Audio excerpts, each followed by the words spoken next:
I do think it's still important for not only the young Black women coming up behind us, but the ones before us to show them that that evolution is possible. That we don't have to stay in that hive mindset where everybody is like, oh, strong Black woman, and I gotta cook and clean and raise the kids and do that and have a social life and have a spiritual life.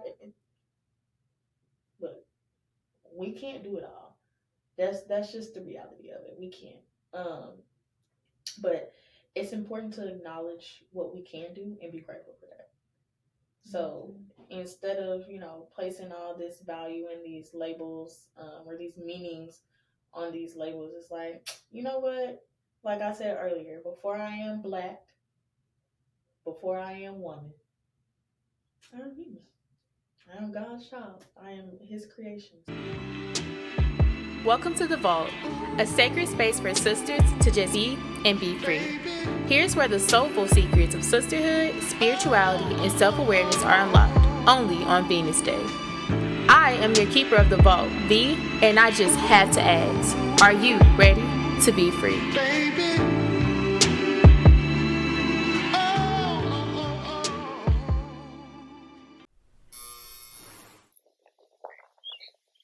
Camera not even. Welcome back to The Vault. I'm your absolute favorite Venusian Vee, and I already know y'all are ready to be free. Otherwise, you wouldn't be sitting here with me and my sis, Miss Yasmine Fontenot. So, Yasmine, I don't do intros in The Vault because your energy speaks for itself. Okay. Tell me who you are and what brings you into The Vault.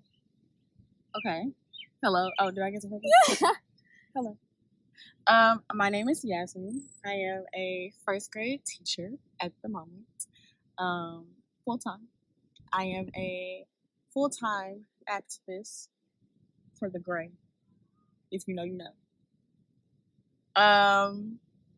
What brings me to the vault? What brings me to the vault is to love me honest. I'm here to see you, to experience your energy.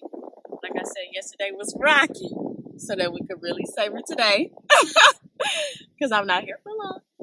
So I'm here. I'm here to support you, to love on you, to pour into your cup in ways that I can whenever we're physically apart. So, hello. All right. And thank you for coming. So, thank you for having me. Yasmine is very humble. She's so humble. She's actually being very modest right now. Yasmine is the embodiment of a strong Black woman. Hence, the title of our episode is The Strong Black Woman.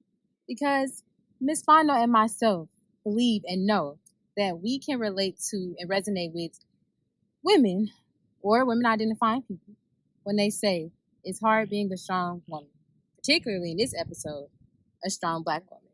However, we do it with grace and ease, and we hope you enjoy watching us scrapbook as we document our new journeys into redefining what it means to be a strong Black woman. So, Yasmine, you ready? Ready as I'll ever be. All right, let's get into it. So tell us a bit about why the strong Black woman. Because you filled out your VIV pass, your application. And on your application, you mentioned that you were passionate about discussing the trope of a strong Black woman.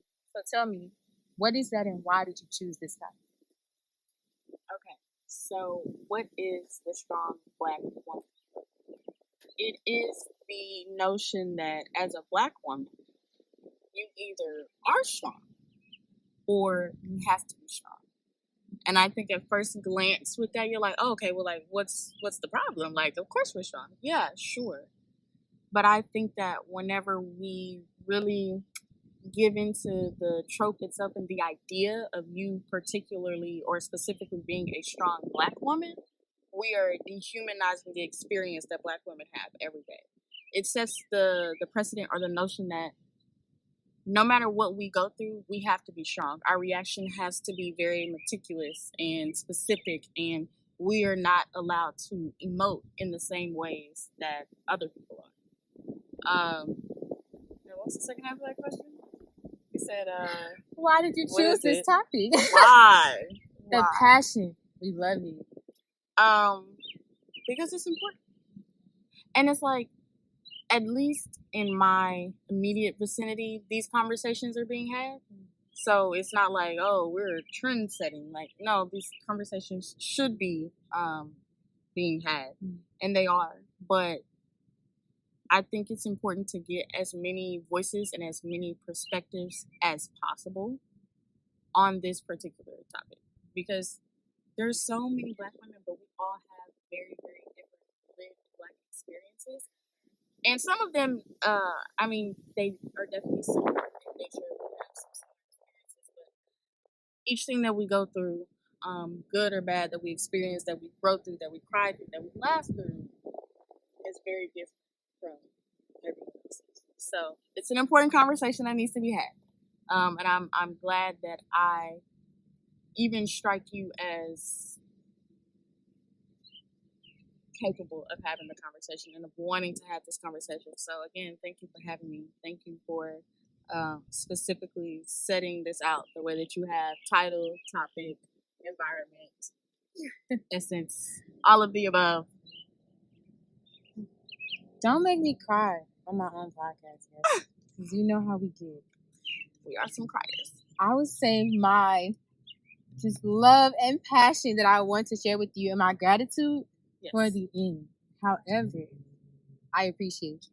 I do. And I felt this would be a great topic for our episode because of our journey and where we started and the things we bonded over at the beginning of our friendship versus how that has evolved into us now bonding over the things that are core to us. And that being the new foundation of our sisterhood. They run from adversity. She doesn't fight against it. She surrenders and flows because she trusts that by meeting her needs and by being authentic, she aligns with everything she desires and deserves in divine time. Rihanna. That's the in society they say like a strong independent. I know that was like in society they say like, well, not they, but there are misconceptions sometimes about what it means to be a Black woman or a strong Black woman, and it's sometimes aggressive and stoic, and like you said earlier, being restricted from the need or even the quote unquote privilege to emote. How has that stigma or those stereotypes impacted you? And can you share some of those stigmas and stereotypes? I can't say, you know what? I think that most people would think because of those stigmas and stereotypes, like I would be more docile and shy away from possibly being labeled the angry Black woman or the aggressive Black woman. I lean into it because if your perception of me was that important, I wouldn't be where I am today. If I cared enough about you labeling me aggressive or angry or too much, whatever you want to say, like, I wouldn't be able to get done the things that I've gotten done. I wouldn't be able to hand in the results of my resilience if I cared about what everyone thought about me. But as for examples, I feel like everyday life is really just an example. Something as simple as going grocery shopping, waking up and going to work in the way that you have to hold yourself and present yourself in order to be productive and not be feared, which is so crazy. Like, I'm working on my Karen tears, because they always, I'm going to now be the damsel in distress. Like, it's my turn to cry and be scared of you. But no, on a serious note, it's difficult every day navigating spaces, like, especially living in Austin, navigating spaces to figure out where I am accepted. And I only put that in air quotes because it's like, I only go where I'm accepted. However, you have to find those spaces before you know those are those spaces. But I try not to move without decision. I try not to move without ample thought into every possible scenario. Which can get tiring. And in a sense is that's like a problem. I think it only perpetuates the stereotype even more of the strong Black woman. Like, oh, you are doing all this though, but you are a strong Black woman. But it's like, I choose not to be labeled or called that because it takes away from the human being that I am. Because before I'm woman, before I'm black, I'm human. I'm God's creation. Wait. We stop there. Wait. Whoa. Say that again, please. Before I am woman, phenomenally. Before I am black, beautiful. I am human. I am God's creation. 2,000 years later. So, talk a bit about your matriarchal lineage and how the women in your family have shaped your definition of not only just being a strong black woman, but nurturing the feminine within. Okay. Well, let's first break down strong black woman because I like what you said. You know, like your definition versus your grandmother's definition is very different. And I don't think, because let's clock the T. I don't think. I don't think that being called a strong woman is inherently bad.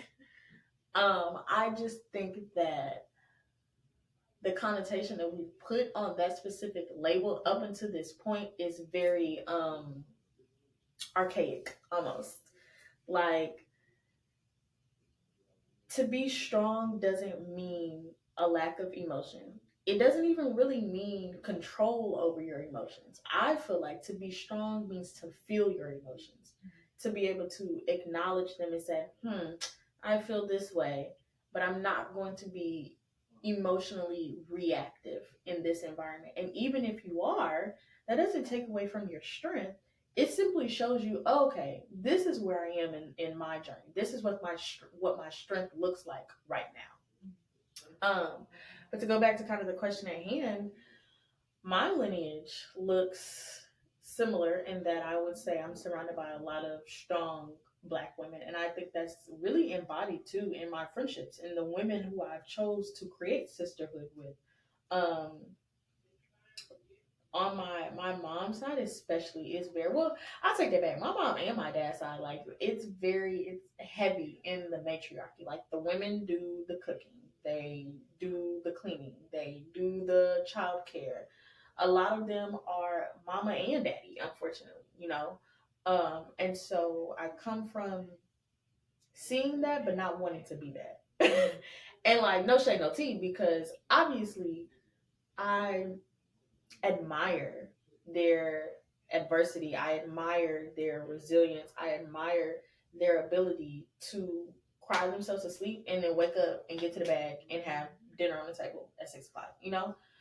But I don't want that for myself. Like, I know that there's a much higher quality of life that can be lived by a strong black woman.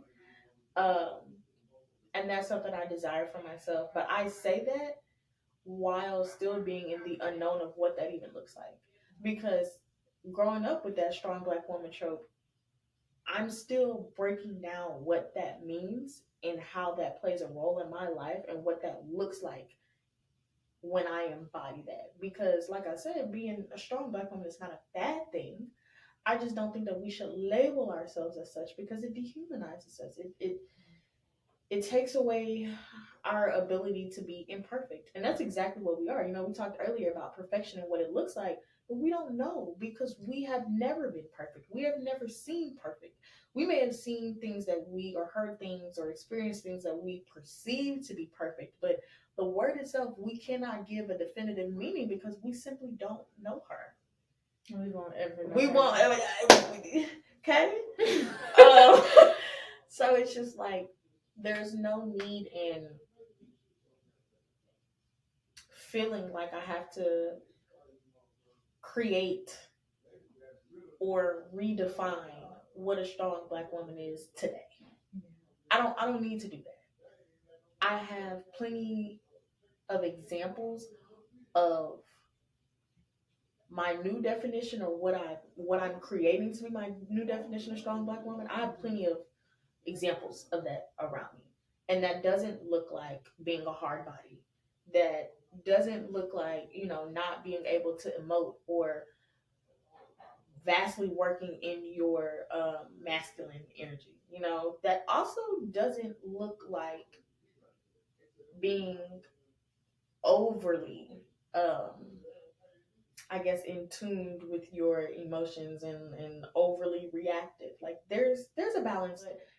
I do think it's still important for not only the young Black women coming up behind us, but the ones before us to show them that that evolution is possible. That we don't have to stay in that hive mindset where everybody is like, oh, strong Black woman, and I gotta cook and clean and raise the kids and do that and have a social life and you know have a spiritual life.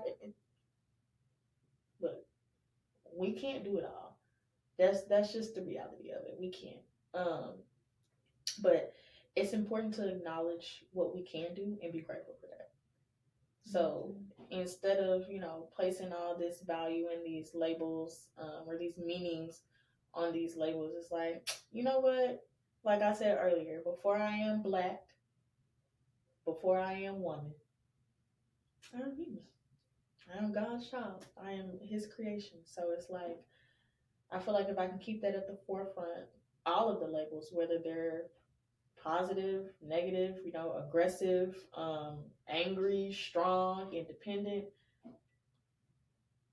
I feel like none of them really matter if you don't have a grasp on who you are at the core without all of those labels. Absolutely. So I like that. For me, I give it the definition I gave it because I'm in the season of rewriting my story. Mm-hmm. So I give it the definition for me, and even if it evolves, which it will, for now, in this season, and the story I'm actively writing, no longer is the script for my life in the hands of the patriarchy mm-hmm. or in the past or even in my own pain.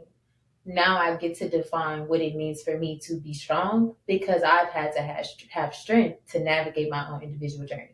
Yeah. So I'm not trying to give everybody definition. A strong, independent Black woman does this. No, I know I'm a strong woman. Mm-hmm. I know I'm a Black woman. And if I am going to identify as that, your connotations of what it means to be a strong Black woman is not what I identify with. Yeah. I get to define who Felicia is, who she's becoming, and what my perception is of her because I know her from the inside out. So it goes back to what you said about knowing you at the core. Mm-hmm. And even being able to understand, is this label in alignment with me or is it not? Of course, we don't need labels, but the journey of life is about knowing ourselves. Yeah. Point period. We have the labels and they're put to good use. Like, I'm not calling all labels bad. I just think, like I said, and like you said, it's important to know yourself at the core outside of all of that before you start placing labels on yourself, on, those around you. Like, even just, this is so off topic really, but like labels itself, there are some kids at the school that I teach at that the parents just really do not want their child to be labeled autistic. Mm-hmm. And it's just like, this is why I feel like we have to take away the value from these labels because y'all are hindering this child because you don't want him to be treated differently. He's already treated differently. Yeah. He is different. We need to acknowledge that, embrace that, and pour into that before it becomes self-hate. Because that's all that's going to happen. Exactly, because you don't want him to have this diagnosis or this label out of fear, and then when he gets older and he goes to get it by himself, because he's going to have to at some point. Like, he's functioning, but like we can all see, then that just looks like, wow, well, my parents didn't want me to have this. Why? Am I bad? Am I, this? Am I that? And then it just starts that cycle of why labels can be very, what's the word I'm looking for? Harmful. But only if we allow them to be, only if we give them the power to be. It's the same thing with the strong Black woman. Like, again, it's not wrong or bad to be that, but whenever you give it too much value and you forget that you're human before you're a strong Black woman, I feel like that's when it becomes a problem. And also people who just don't know how to use it. Mm-hmm. Who are like, oh, you're a strong Black woman because you were molested and you didn't kill yourself after. Are you okay? Yeah. Like, or you're strong because if I was in your situation, I would have done this, that, and the third. And it's like, you don't get to define what strength is for me or what it looks like for me. You wouldn't know strength if you had to walk in my shoes for 10 minutes. Okay. You still wouldn't know strength. You would. Especially when you talk about the concept of your diagnoses, your mental health. Yeah. People don't know half of the journey that you're walking. They don't know even a quarter. of what you had to overcome to wake up today and sometimes have a smile on your face. Yeah. What you had to overcome to even make it into the space that you're stepping in. No one knows your journey like you. That's why they say comparison is the thief of joy. Mm-hmm. What is there to compare to? Nothing to compare to. Yeah. This is such a great conversation. And it's authentic. That's all I ask for. It's authentic. Do you have any questions for me? That's what you're asking. That's a new thing Alexis and Kiamber have introduced me to, being on the hot seat. I love it. Okay, yeah.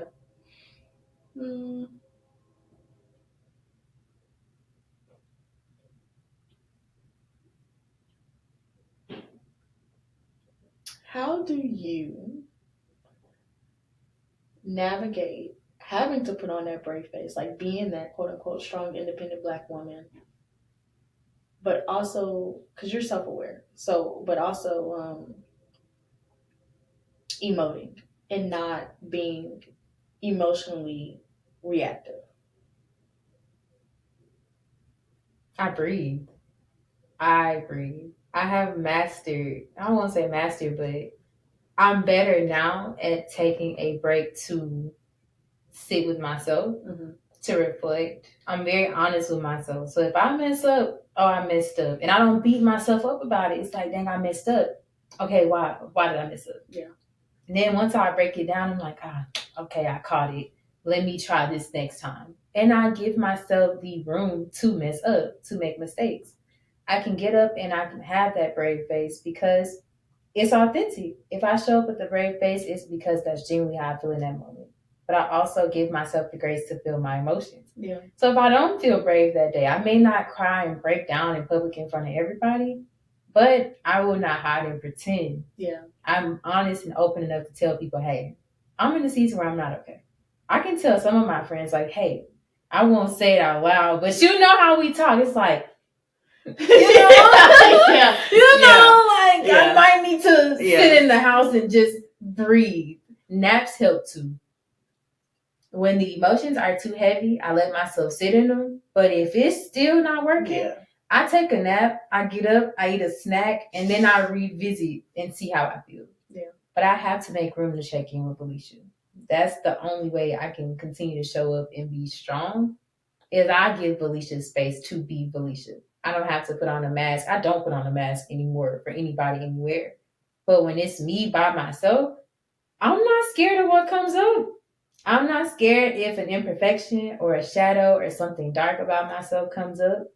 I'm gonna let it come up. I feel it. I embrace it, and I take my little nap. I shed my tears, and I remind myself that I'm perfect in God's eyes. Mm-hmm. And when He gave me this purpose and He gave me this perception in this life, He took all this into account. Every moment, every flaw, every mistake has already been accounted for. And with that, Romans 8:28, God works all things out for the greater good of those who love Him. That brings me peace. Yeah, as it should. I direct it back to you. Go ahead. How do you balance? That's not how that works. Yeah. Because I want your perception.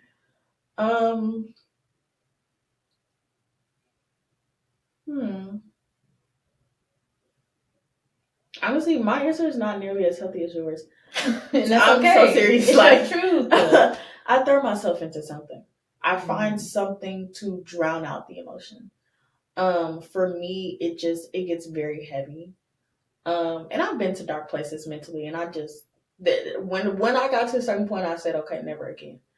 And the way that I've chosen to cope most of the time is just to throw myself into something, whether that's work, whether that's the hobby, that I picked up. And while it tends to be productive, obviously, if you're going to throw yourself into work, like, it's going to be productive, or at least, I don't know about y'all, but the way my work ethic is set up, it's going to be productive. But that doesn't always allow me the space to actually feel. But that's literally the point. Like, I don't want to feel. I don't want to feel how heavy whatever it is that I'm going through is. So I'm going to compartmentalize. I'm going to find something to throw myself into so that I don't even have to think about it. On a good day where I'm in a space to cope properly or in a healthy way, um, I just sit with it. I really don't even do anything specific. I literally just sit with it. Like, I allow it to move throughout my brain a little bit, like I allow the thoughts to come up, positive or negative. I address them as such, literally as they are, as thoughts, because that's all they are. They're not a true perception of what's in front of me. Like, it's literally just a thought. And again, it just depends on how much value you put on those thoughts. Yeah. So it's like I said, on a good day, when that's the case, I just sit with it. And I'm still able to, a lot of times, move throughout my day or move throughout my routine and sit with it. It may look lackluster. It may not be as vibrant as I try to be or as I typically am. But it gets done. So yeah, that's my answer. Good days and bad days, which I think we've talked about that before. Like, that's a good way to not set yourself up for failure, is to not necessarily plan for the good days and bad days, but know that there are going to be good days and bad days. That on a good day, your productivity is going to look better than the way it looks on a bad day. Like, your routine looks different than it's going to look on a good day versus a bad day. Like, every day, no matter good or bad, I'm gonna make my bed. But on a good day, I might wash my face a little bit longer. I might moisturize my whole body rather than what you can see that day outside of the clothes. Go the extra mile. Exactly. But I offer myself grace on those days that I can't lotion my full body, or I can't be as vibrant in the classroom. Like, I can't get excited about all the sounds that the letter A makes. Like, and that's just what it's gonna have to be that day. And I don't beat myself up the next day. I'm like, all right, we'll show up however we can, giving it our best shot. But again, that's why it's so important to pour into yourself and to take those moments to address and assess your mental health. Like, if you need a mental health day, take it. And I understand that those are privileged words. I know that. I know that not everybody is in a position to do that. But if you are, do it. Because there may come a time where you're not, and you're going to look back like, wow, like, I had the opportunities to get myself together in this specific area of my life, and I didn't, because I was, honestly, I probably because you have like an inflated ego, because it's like how we kind of said earlier, like, why do you think that you or your problems are bigger than God? Like, why do you think you can't take a mental health day and he's not going to make sure those bills are paid? Why do you think you got that much say in what's about to go on here? And why do you think you're carrying it all by yourself? Because, like we said in our last prayer call, we may be praying for God to take us out of it, and a lot of times he's not going to do that, but he's going to step in it with us. Because he understands there's a purpose for your placement. He understands exactly what's happening. It's about your perception and what you choose to focus on. Yeah. So when you talked about good days and bad days, that's subjective. Yeah. How do you define or identify what's considered a good day or a bad day? Because for me, bad days are only the days where I give up on myself. That's for my individual journey, though. Every day I might not get through my to-do list, and I'm okay with that. Every day I might not stick to how I laid my calendar out. Things may get a little out of whack. But every day I ask myself, are you being consistent? Did you give up? Did you keep going? Did you push a little bit and lean a little bit beyond the doubt, beyond the fear, beyond the insecurity? Did you give a little bit more than you used to? And when that answer is yes, girl, I sleep in that queen size bed like the queen that I am, because I may not have done it perfectly, but man, I demonstrated excellence, even if it was just in one moment. Even if I only had 10 cents in my car, but the homeless man said he needed change for the bus. Hey, I got 10 cents, but you almost there. That might be my win that day. Yeah. My win may be, oh, holy snaps, I flossed more than twice today. Perfect. Or, hey, I was depressed for a week and I actually got my ass up and flossed at all. Yeah.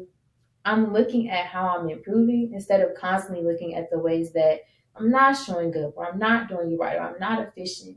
By looking at where I'm excelling, it helps me to implement those improvements through grace. Yeah. And building that and working that muscle of consistency as well, and discipline, like you said earlier, through having space for yourself. You just described yourself so well. Really? Like, that probably sounds so stupid to say, like, duh, of course I did. But, like, no, yeah, like, I feel like for someone just getting to know Belisha, that was a really good kind of peek into how your mind works. Because you always say like, I'm very optimistic and da da da, but and you are. So you saying that and people getting a look into how you perceive your world and how you move. Like when she says she's an optimist, she means it. Like it's not no fake optimism around here. Like I know we joke and be like, oh, we borderline Delulu, but like that's really what true faith and optimism looks like. Yes, because I've been pessimistic. I've been a realist. I've done that. Majority of my life was like that. And it resulted in burnout and self-hatred and insecurity. It resulted in me pursuing a path and identifying as a version of myself that never felt like home to me. Yeah. A version of myself that I had to learn to love after I changed my ways. So I personally, for Felicia, I cannot be pessimistic, cannot be realistic. Yeah. I go to God about everything. Even stuff church ladies might be like, now you know that's wrong asking God that. No, I'm going to ask God that because that's my guidance now. All I have is the fact that I know if I don't stop going, it could be the best possible thing that ever happened to me. Like the best is yet to come. And I know that no matter what Felicia faces, she gonna come out on the other side. My darkest days, I'm like 100 and 0, probably 100 trillion gazillion and 0. I haven't lost the battle. No weapon formed against me has prospered, and it will not prosper. Period. And that's where my faith comes from. So people say I'm delusional. Some people be like, okay, but Felicia, what are you gonna do if it doesn't work out? Or it costs a lot of money to do that. How are you gonna do it? Oh, white man never gonna let you do that. I don't answer to y'all. Yeah. I don't follow y'all script. Y'all are living your movies. This one, I'm the director. I'm the producer. I'm the star. And God really, overall, is my boss. This is his vision. I'm just supporting him and bringing it to life. I live my life like that every day. And if I die because I'm Delulu, or if I make a mistake because I'm Delulu, or if it quote unquote doesn't work out because I'm Delulu, guess what? If he not done with me, I got another day. Yeah. I got another day. And that's where my strength comes from. That's why you probably heard me this morning. Feet hit the ground. First thing I said, thank you, God, for another day. Because that means we still got more to produce. Yeah. We still on the song. So yeah, Delulu the song. But to me, it's divine. Because I don't live in fear or stress. I firmly believe when the world ends, I might be sitting under a tree like, cute butterfly. Because what can I do? That's another thing. I stopped trying to control stuff. Yeah. I control what I can. And everything I can control is in this one vessel. Ring light went out. I can't control that. Now, I can casually mention it and someone magically brings me 3 perfectly functioning ring lights. Yeah. But I can't control that. All I can do is sit with it and say, God, if this is in your will, let it be done. And if it's not, then direct me to where you desire for me to be. Real Delulu. I mean, it's only Delulu to those who don't hold the same faith, which sucks for you. So, like, sucks for you. Sucks for you, dude. But that's another thing. My whole tribe is similar in that way. Like, I have the friends that will call me and say, so I'm thinking about selling my car and going to move to Canada to act. And it's like, okay. That sounds like something Talik would say. Oh, yeah. And when he says it, I ask him little questions to gauge his mindset. But after a while, we always end up at the point of, you're going to be all right. Yeah. You stay prayed up. You let us know if you need us. We got your back. We believe in you. And then you see how your people blossom and how you blossom because you're surrounded by people who believe in you. Yeah. So it's a disservice to y'all if I start down my journey. Like, girl, we didn't put all this faith into you and all this prayer every Tuesday, and you gonna doubt God? What? Yeah. Yeah. I take our call seriously. I meant that when I said that last week. Mm-hmm. I take it very seriously. Even when I miss a day, I'm hard on myself because it's like, these people welcomed you into a covenant and you gonna break it because you tired? No, get your ass on the call and then lay in the bed on the call.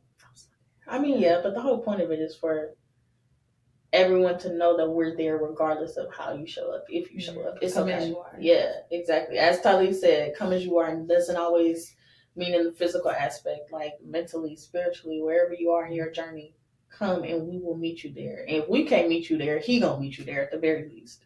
So now that I'm in church on Tuesdays and I'm just not realizing it, 2, 3, 4 months later. Yeah, facts. It's a good time on Tuesdays. I look forward to it. I told y'all I'll be at work like, yeah, tonight is the prayer call. They be like, what you doing? Oh, nothing, writing a prayer for tonight. Like, oh, what do you listen to? Gospel music. Yeah. I'm getting myself like in the, I'm getting there. But my favorite part is hearing how everyone is doing.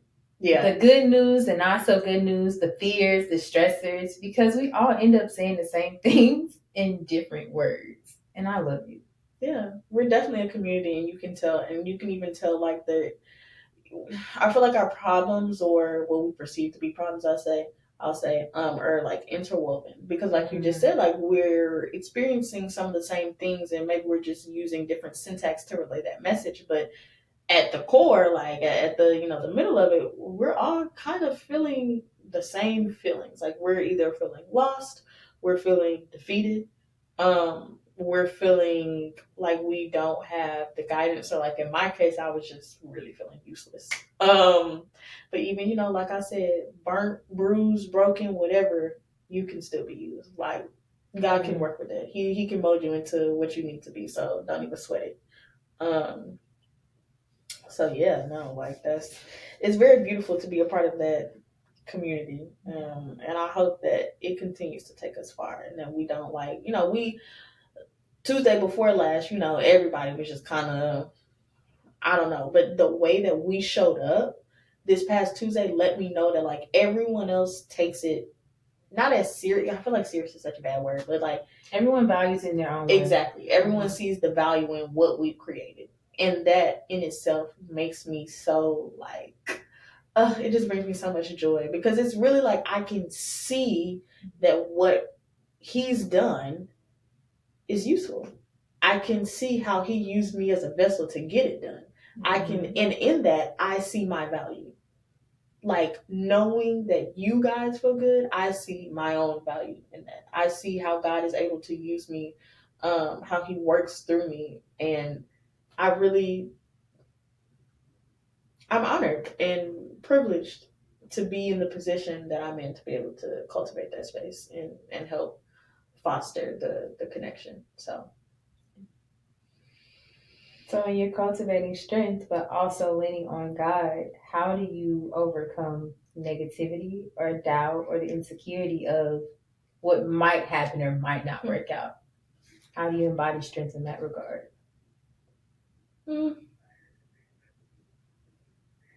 Feeling it. Like I said, on a good day, I'm feeling it. But specifically, like if we're going to talk about like fear,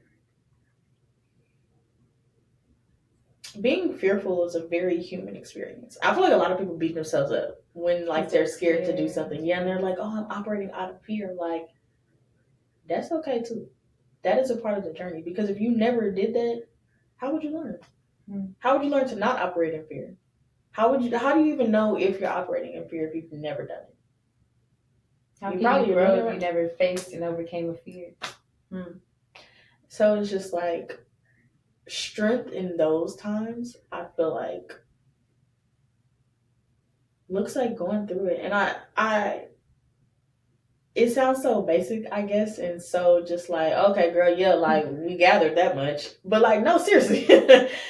Sitting in it, like going through it, being like, okay, I am scared. And then being able to turn to God or whoever. Because for some people, it might be another person. It might be your emotional support animal. Like, it really doesn't matter. But being able to turn to someone and say, man, like, I'm going through this. Even if it's like, I need a hug. I just need a shoulder to cry on. I need a listening ear. Like, Haley and I do that all the time. Whenever we feel like we're scared of something, because a lot of times, at least in my case, in her case, I feel like we're usually scared of some sort of emotion. Now, we're not scared of like the decision itself. We're not scared of how it might physically change things. We're scared of how we're going to feel when that thing happens. Exactly, because then what if I become emotionally reactive again? What if I fall back into patterns that I thought I had, grown from and overcome? But a lot of times just being able to say that and like talk to her, and she's kind of like a sounding board sometimes, because I'm a firm believer in you ask people what they want, especially when you're in intimate conversations like that. Like, do you want a response? Do you want a shoulder to cry on? Like, do you want a sounding board where you just kind of talk and you bounce back at yourself? Or do you want me? Yeah, what do you need? Do you need for me to be there as just a person, like a body double in the room? Or do you want to know what I have to say about this? Like, are you looking for some sort of comfort or peace in my words or from my words? But no, like having her sometimes as a sounding board or as the peanut gallery, she can give whatever take she might have. That, for me at least, brings a lot of peace and comfort. And even a lot of times she just listens and then we have a good laugh. And it just takes my mind off of whatever it is that I'm going through. And that in itself is healing. Like, laughter is very healing. It's medicine, truly. It is. So it's like being able to laugh through the pain is really big. And I know, like, as Black people, we joke about that all the time, because Black people don't take nothing serious. We will laugh at any and everything, no matter how grotesque it is. Like, we will find the humor in it. But that's a superpower. Mm-hmm. And I feel like we should definitely lean into that as a people. Like, individually, yes, but as people, absolutely. But as to get through it, and what strength might look like through all of that, is really just getting through it, sitting with it, leaning on the people that you have around you, like leaning on yourself, leaning on God, doing your best to surround yourself with what is healing to you in that season, because every season, it's going to look different, or it should. If you're evolving, it should look different. But even if it doesn't, neither here nor there. But having that confidant, whatever that looks like I say, it's an emotional support animal, it's a person, it's God, it don't matter. But having that, I feel like, is very important to the process of going through real life things and still evoking strength. Go ahead and in one word, tell us what freedom means to you. In one word? One word. That's my favorite question. In one word, what does freedom look like to me? Yes, ma'am. Peace. Freedom is peace. Yeah. Okay, and leave us with an affirmation. Hold on, let me pull a quote out the vault. She like out the vault.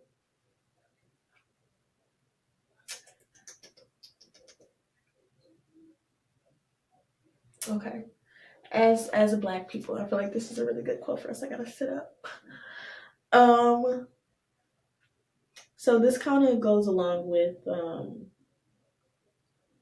giving ourselves grace and recognizing our value. Mm-hmm. So the quote is, "They broke all the mirrors and convinced people that the crowns on their heads were thorns." Mm-hmm. What you are capable of, or you as a person, your value goes so much further than what you're capable of and what other people have told you you're capable of. Like, it literally fundamentally goes back to, you are a human being. Before you were Black, before you were white, before you were a man, before you were a woman, before you were Hispanic, you are a human being.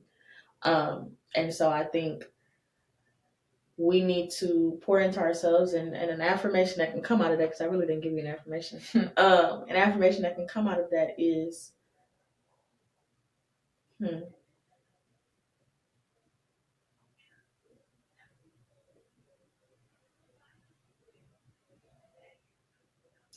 the crown on my head is tangible. It doesn't have to be a figment of your imagination. You can quite literally say, everything that I have in here, what I hold here, the creation that can come out of that if we just step out of this mindset of fear and a lack mindset. Like, if you weren't faithful before doing that, you'll be faithful after. you'll know that God is doing what needs to be done on His end for sure. I love that. Okay. My least favorite part is the closing of the vault. Oh. So Yasmine, thank you. Thank you for being Yasmine. And yes, I'm starting my stuff. Thank you for being Yasmine. Thank you for every sacrifice you had to make and everything you had to overcome to be Yasmine. Thank you for your strength and your vulnerability. Thank you for your sisterhood, your spirituality, and your self-awareness. And thank you for coming all the way from Texas to Tennessee just to support my purpose and my passion. It means a lot. Of course. It means a lot. And when I tell you I love you, I love you. You're a true sister, and I'm grateful we've had this journey together. Absolutely. What you're doing here it's big. It's bigger than you, it's bigger than me. Like you are you are, as cliche as it sounds, like your ancestors' wildest dreams. Like we're doing the things that they were fearful of doing, that they wanted to do, but they didn't have the resources, or they thought they didn't have the resources to cultivate. So I'm very proud of you. I'm very honored to have been a guest on this lovely, lovely platform. And I can only pray that where you go after this is a place that you didn't even know you were capable of seeking. I'm excited to see that. I'm excited to have been a part of this. Honored again, like I said, so much respect for your craft, for your art, for you, and for creating this space where I can be authentic and vulnerable and genuine. And we can have these conversations, and then we can go twerk on the headlights at the stoplight, you know? Like, I love it, the duality. But no, yeah, you're a woman of God, and you are someone who is so deserving. Like, I know, people are like, oh, like this person's deserving, and no, like really, your spirit is greater than I really feel like this world deserves. But we need you, and you're here for a reason. So I'm excited to see what you do with all that you have, everything that's in your arsenal. Thank you. Everything that's in my vault. Period. Thank you. Oh, I love you. I don't feel like our hands are so cold. They are. I love you too. All right, y'all. We have it easy, and the functions await us. We not dressed. We got to go shift into the dark film within. But thank you for tuning into the vault. As per usual, I love you all very much, and I pray that if you have gotten nothing from this season thus far, you have remembered that you are the key. So don't be free. Be freer.